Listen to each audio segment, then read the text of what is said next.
Ya, Assalamualaikum warahmatullahi wabarakatuh. Waalaikumsalam. Makasih, semangat banget siang ini. Sebetulnya siang sampai sore ini kita lebih santai, materinya lebih santai, mau pendalaman yang tadi bisa, tapi memang ada materi-materi dua hal, yaitu yang pertama kepemimpinan, yang satu lagi adalah cara komunikasi tadi sudah disampaikan. Nah, kenapa sih kalau misalnya kepemimpinan itu penting gitu ya? Ini contoh nih, ini banyak kejadian yang seperti ini. Jadi yang di belakang malah komentar aja nggak ikut dayung. Jadi suruh yang depan dayung, lebih banyak yang komentar. Atau hal lain, tidak bisa bekerja sama secara tim. Jadi semuanya bekerja, tapi arahnya berbeda. Gitu. Tidak ada arah yang sesuai, sehingga nggak ada menghasilkan apapun, cuma menghabiskan tenaga. Hal lain ya banyak waktu dan energi terbuang untuk hal-hal yang kira-kira seperti ini loh. Ya, tawuran, demo yang sebetulnya bisa disampaikan dengan cara lain gitu ya. Saya lihat sih dalam beberapa 2 hari kami di sini semuanya berjalan dengan baik sih. Jadi misalnya ada pendapat atau ada apapun bisa tersampaikan, yang atas juga bisa menyampaikan dengan lebih baik ke bawah. Atau hal-hal lain, sebetulnya timnya berantakan, tapi kita bilang baik-baik saja, sehingga kita tidak fokus pada penyelesaian di dalam tim. Nah, ini ada geser.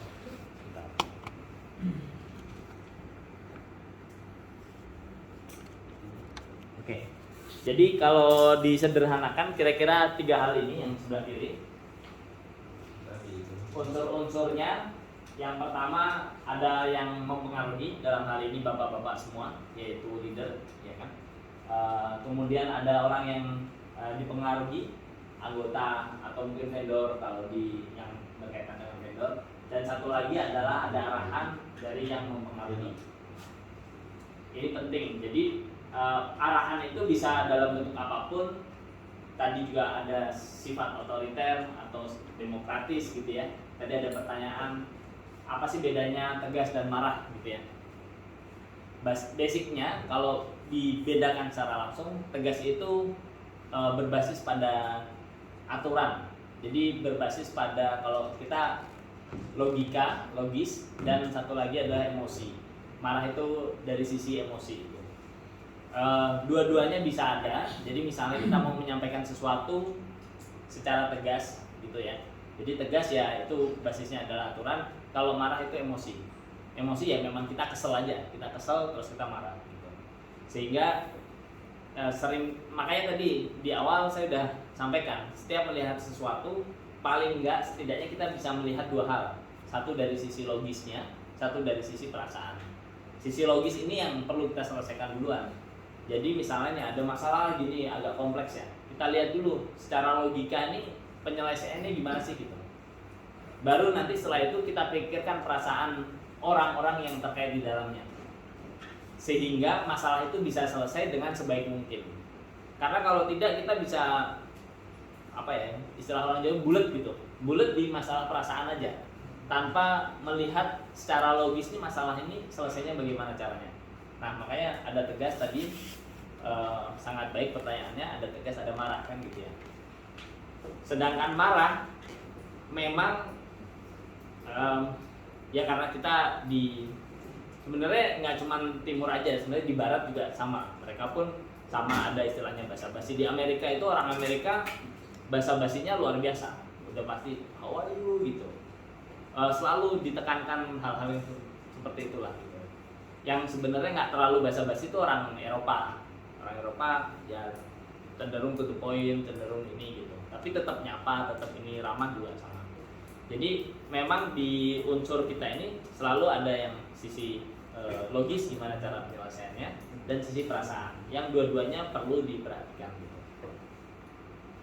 Jadi kalau kepemimpinan ini pekerjaan yang dilakukan oleh katakanlah satu manajer gitu ya, yang menyebabkan orang lain bertindak, sehingga kemampuan seorang manajer dapat diukur dari kemampuannya menggerakkan orang lain untuk bekerja. Oke, tadi sudah disampaikan juga oleh Pak Eko. Ini unsur-unsurnya pola dasar kepemimpinan. Jadi ada pemimpin, pengikut, struktur organisasi. Ini kalau di pekerjaan sudah pasti ada. Dan nilai sosial dan pertimbangan politik. Kalau pertimbangan politik ini kalau di kita ya sebenarnya cenderung yang nilai sosial kalau di tempat pekerjaan. Jadi jadi itu yang dibentuk. Tapi kalau saya melihat perusahaan ini kan dari katakanlah 2008 mulai operasional, artinya nilai-nilai sosialnya sudah terbentuk dengan cukup baik. Tinggal nanti masalah-masalah yang tadi mungkin disampaikan ada mungkin istilahnya terlalu baik dan lain-lain, itu berarti fokus di situ insya Allah udah bisa jalan dengan lebih baik lagi gitu. Jadi memang nilai-nilai sosial ini perlu muncul. Tujuannya apa? Tujuannya agar masing-masing individu bisa berjalan ke arah yang sama dengan cara yang mirip gitu ya. Jadi ya kalau menurut si A baik, si B juga berpikir itu baik, si C juga berpikir itu baik gitu. Termasuk juga tadi bagaimana cara memberikan punishment itu juga sama, memberikan katakanlah hukuman gitu ya, hukuman terhadap anak buah ini juga sama, sehingga orang udah tahu nih kapan kita marah, kapan ini boleh, ini enggak gitu. Karena kenapa itu penting ya, karena di tempat bapak-bapak sebetulnya tidak terlalu banyak turnover ya, tidak terlalu banyak berpindah-pindah, jadi timnya sebetulnya cenderung itu aja kan gitu ya. Jadi kalau semuanya udah jalan enak, kita enak nih, pekerjaan enak, selesai dengan nyaman gitu.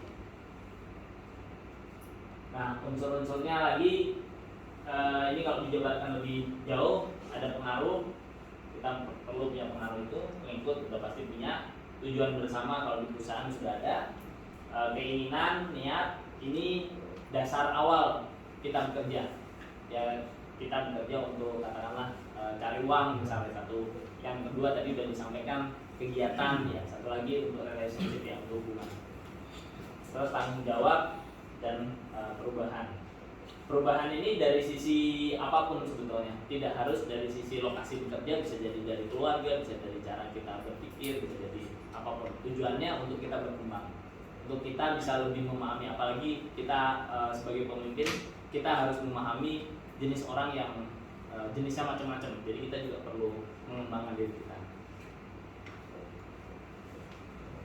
Ini lebih detail lagi, tapi sebenarnya yang tadi udah cukup lah terkait dengan pola ini contoh, ini penyampaian bahwa kepemimpinan itu ada yang formal, ada informal. Kalau tadi di sesi sebelumnya ada yang disebut sebagai manajer, ada leader ya.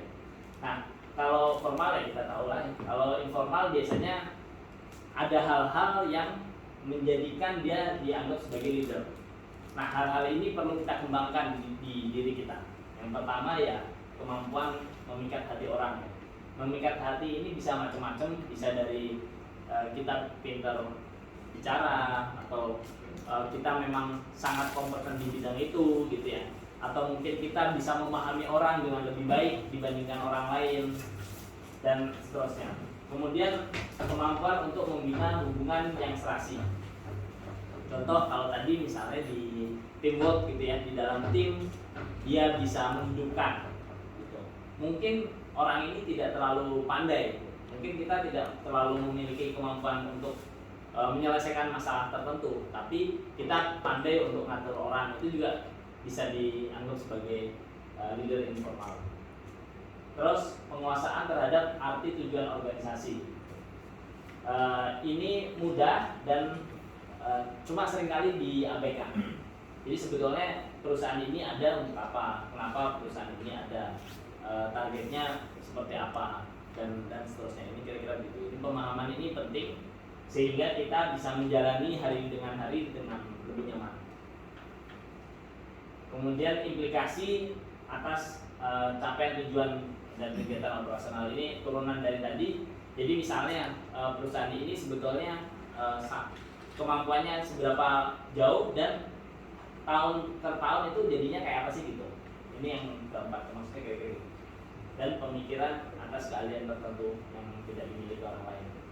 Ya, ini skill khusus.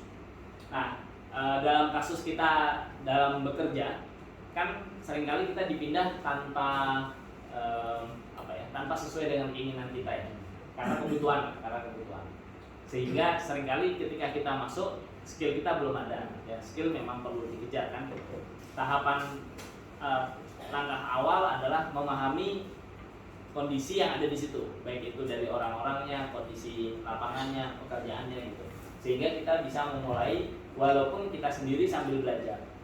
Itu sering nanti makin tinggi posisi bapak makin sering, kalau di Indonesia tuh makin sering gitu, posisi yang berpindah-pindah itu lebih sering terjadi.